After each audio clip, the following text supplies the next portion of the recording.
What's going on, guys? Kyle here from Guidewise. In this video, I will show you how to set up ClickUp notifications properly. In the top right corner, click your profile and then select Settings. In the left column, scroll down until you find Notifications. You then have your notification options.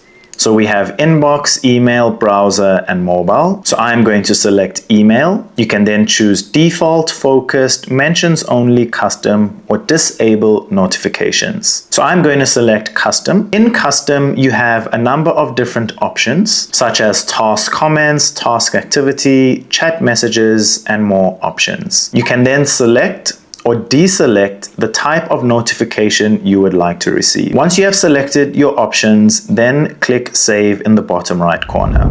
If this video helped, make sure to give it a like and subscribe to Guidewise.